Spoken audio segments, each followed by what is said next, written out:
for innovation in a university. I've identified, because I think it's good to have numbers, 7 conditions. I'm going to talk about 7 conditions for innovation in entrepreneurship in a university. And as I say, we've succeeded somewhat in this.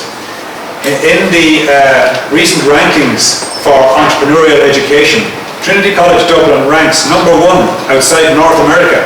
That beats all the Chinese, all the African universities, all the other European universities in the education of entrepreneurs, as measured by how many of our undergraduates go on to found companies capitalized above a certain level. And we've been #1 in this ranking, done by an American venture capital firm called PitchBook for the last 4 years. So, conditions for innovation and entrepreneurship. 7 conditions for innovation. First one, excellent research. In-depth research is the basis, of course, for a university education. Sometimes people don't believe this, but everything you have in your textbooks is the outcome of research. Somebody else's research, mostly. But when you teach, you're teaching the outcomes of research. And also, spin-out companies are only as good as research. Universities that excel in research have excellent academic faculty who are well funded to pursue their research interests. And there should be a balance between investigator-led principal research and strategic research. Universities that want to excel in innovation must in the first instance focus on investing in excellent staff and must find ways for their governments to fund excellent research, most of all. There was a time in Ireland when the research that got funded was determined by the ministers and by the politicians. Really transformed Ireland in about 2000 when it was decided that the politicians would no longer influence the funding of research. In fact, it was their decision to stop influencing the funding of research, and Science Foundation Ireland was created to fund excellent research. So excellent research is the first one. The second one is interdisciplinarity. A multidisciplinary environment is essential for innovation. And that's why we see in many countries where universities were formed in medical universities and technical universities and law universities, they're merging all these universities now, merging it to found and create a multidisciplinary environment for innovation. The third activity is global relations. We've recently brought out our third global relations strategy, Trinity Growing Globally, we call it, led by the Vice President for Global Relations, Professor Juliette Hussey. We're living in an ever more globalized world. And this isn't just a soundbite, it's actually true. This is the first time a president of our university has ever visited East Africa. This is just one little, small, minor example, but globalization is happening and it won't stop because of changes in the political environment in the United States or anywhere else. We believe global relations is about having a global staff and a global student body in our university. That brings diverse skill sets to teams that lead innovation. We want to do collaborative research with partner universities around the world, and we want to put global into our curriculum. I'm a mechanical engineer myself, and I know that my colleagues in mechanical engineering have sat around the table to ask the question, how will this curriculum be different if we want to educate mechanical engineers for the opportunities that exist globally, not just the opportunities that exist next door in Dublin City, but globally. The fourth condition, this is 4 out of 7 if you're counting, fourth condition is a strong regional ecosystem, particularly around government policy and industry partnerships. A good innovation ecosystem must mean business-friendly government policies, access to industries that are interested in partnering to commercialize research. It involves access to venture capital and mentorship and a support base.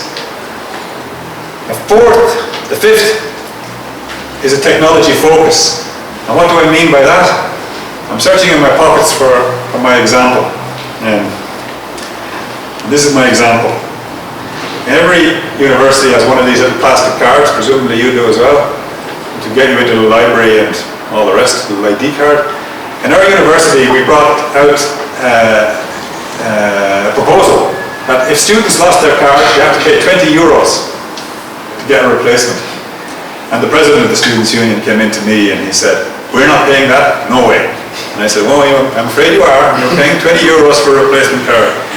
And he said, "No, we're not paying. We refuse to pay because we pay enough in fees. We're not paying for a replacement card." And I said, "Well, I'm afraid you are." And he said, "I have a proposal." He said, "I'll create an app that has an ID card on it, so that if you lose your card, you can use the app." And I said, "Okay." I didn't think he could do it. And he went off and he actually created an app, and he even did something completely wrong, because he gave me the app and I now have a student ID card. So I type in my password to the network and it brings up my barcode and all my staff details.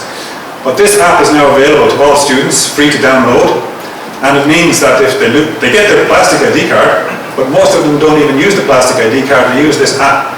And in fact, he went off to found a company then that specializes in app ID cards, and it's called My ID, and that was bought by an American company subsequently. So this I put forward as getting everybody interested in what technology can do, and I know here in Kenya there are many examples of similar activities.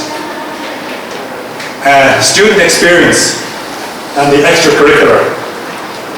This is a real way students can learn a lot about how to run a business. In Trinity College we have 130 student societies in every possible thing. The one I like best is the pirate party. I thought that this was pirates, but it isn't. It's something completely different. I've even forgotten what it is now.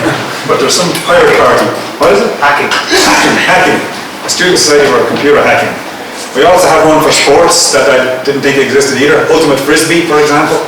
But anyway, if a student forms a society, we give them money proportional to the number of members that they have. So recruiting members to your student society is very important. And we have some very old societies as well, debating societies and rugby club and so on. But each one of those societies has a president, a vice president, a treasurer, a secretary, a public relations officer. So many students have the opportunity to learn about governance and participation in leadership through student societies. And that's specifically about student entrepreneurship, of course. Now, the final one is to create the right innovation processes and pathways.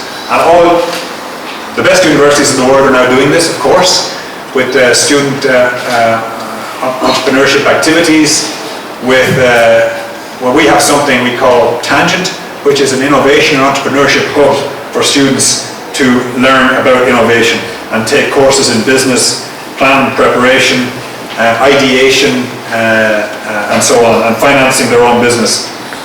If these processes and practices aren't put in place, staff and students might still have great ideas, but they won't be able to commercialize their ideas. So that's it, 7. And to recap, excellent research, interdisciplinarity, global relations, a strong regional ecosystem, a technology focus, a focus on the student experience and creating the right innovation path.